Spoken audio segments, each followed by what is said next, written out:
Hello everyone. Today we will take up the second chapter of history, the earliest societies. Introduction. Historians believe that human beings first appeared on earth about 1.5 million years ago. Man evolved very gradually from a stooping ape-like creature.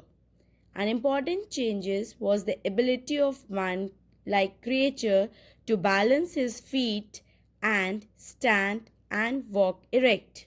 This freed his hands and he could pick up and throw things. Early humans were food gatherers, hunters, and nomads. Early humans led a primitive life. In due course, he discovered that the sharp edges of broken tools were very useful for cutting and chopping things. Stone Age.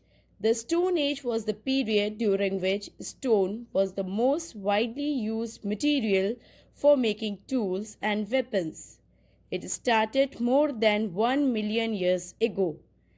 The Stone Age covers the longest period of man's existence on Earth.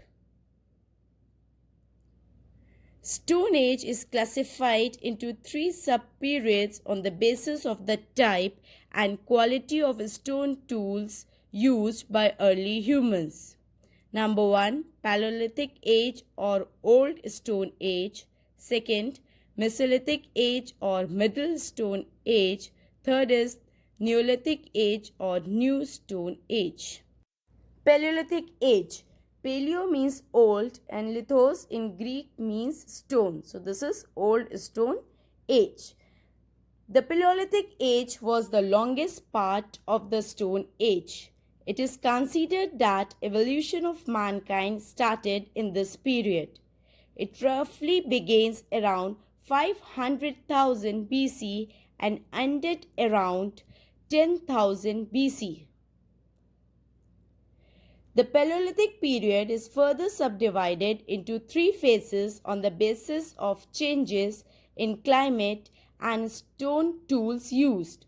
The division is as follows: Lower or Early Paleolithic Age or Early Old Stone Age, Middle Paleolithic Age or Middle Old Stone Age, Upper Paleolithic Age or Upper Old Stone Age. Remains of the past are usually buried under soil, decaying vegetation, and garbage which pile up in layers over the years. When archaeologists dig the ground, they usually find remains of earlier period at lower levels and remains of the later periods at higher level.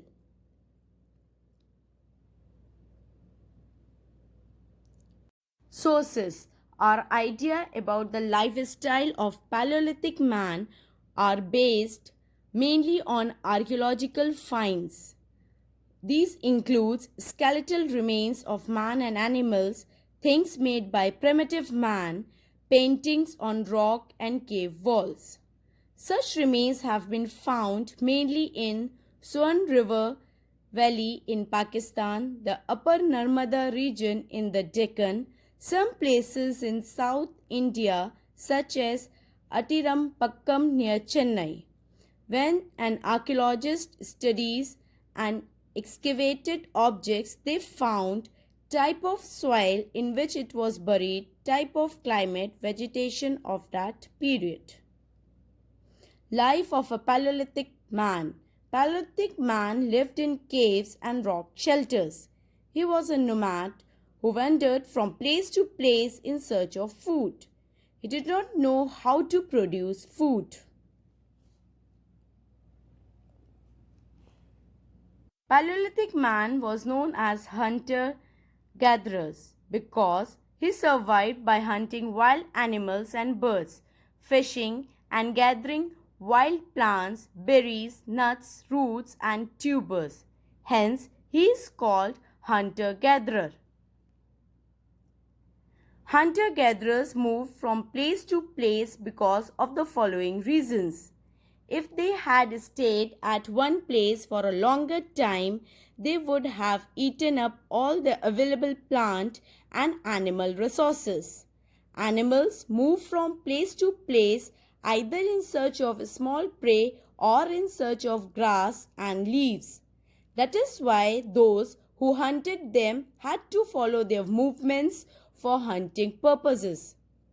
People may have moved from season to season in search of different kinds of plants. People living on river banks would have had to go in search of water during the dry seasons from their places. Living in groups. Paleolithic man lived in groups called clans. Groups were not very large. There were no inequalities, nor were there any family ties within the groups. An outsider was not easily accepted in the group. Average life span was only 20 to 25 years. Types of sites. There are two types of sites: factory sites, habitation cum factory sites. Before going to the type of sites, let's have a look on the meaning of sites. Sites are places where the remains of things such as tools, pots, buildings, etc. were found. These were made, used, and left behind by people. These may be found on the surface of the earth, buried under the earth, or sometimes even underwater. Now let's study about types of sites. Number one is factory sites. Finished and unfinished Paleolithic artifacts have been found at several sites along with raw materials for making artifacts. These were probably factory sites. Second is habitation cum factory sites. At some sites, ash and animal remains have been found along with artifacts. This suggests that people worked and also lived at these sites. These were habitation cum factory sites. Paleolithic tools. Paleolithic tools were usually made by chipping stones. Stone tools were of two kinds: core tools and flake tools. Core tools. Core tools were made by chipping and shaping large stones or sometimes hand-sized pebbles. The stone left after chipping is called core. Core tools were usually oval or pear-shaped. They were used mostly as hand axes for heavy work like cutting trees, digging earth or roots and tubers and breaking stones. Clevers for cutting large pieces of meat. Flake tools. Flake tools were made from the sharp pieces, that is flakes, that broke off while shaping core tools. They were useful for chopping meat and skinning animals.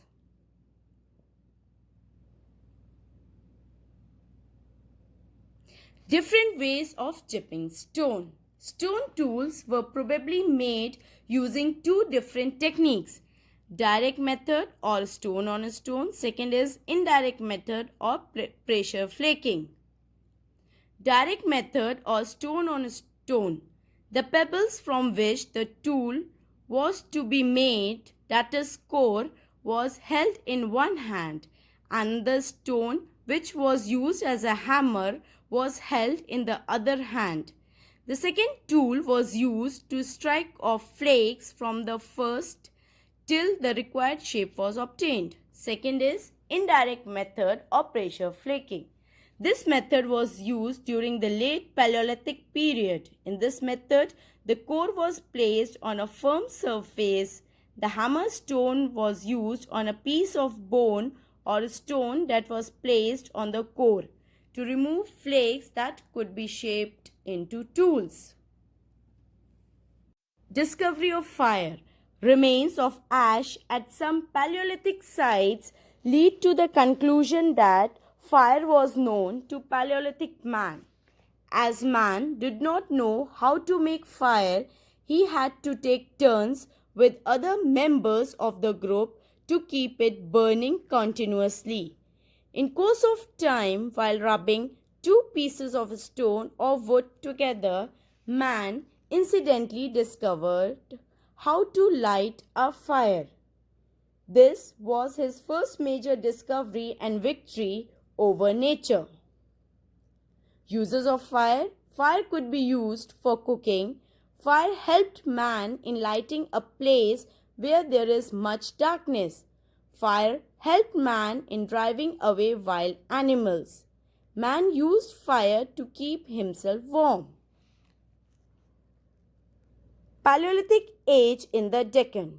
Paleolithic remains have been found at many places in the Deccan, such as Pune, Nasik, Chirki Nivasa in Maharashtra, Hunsagi in Karnataka, and Kurnool in Andhra Pradesh.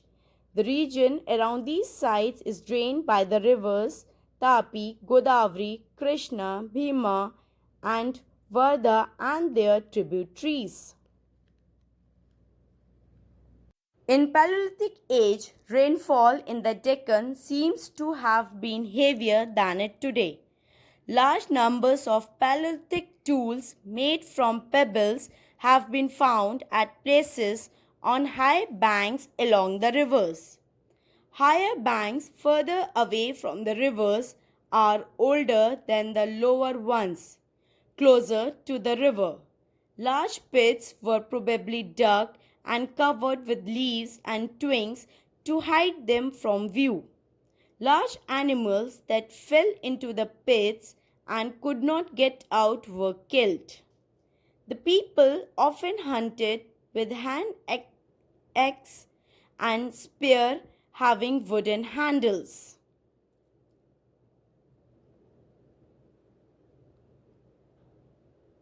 Hunsagi. A number of Paleolithic sites were found here. Hunsagi in Karnataka is situated in the Shorapur Doab, that is the land between the river Krishna and its tributary Bhima. Most of the artifacts found at Hunsagi are tools made from limestone found in the surroundings. Among the tools found are hand axe, clevers, scrapers, and knives. Thank you.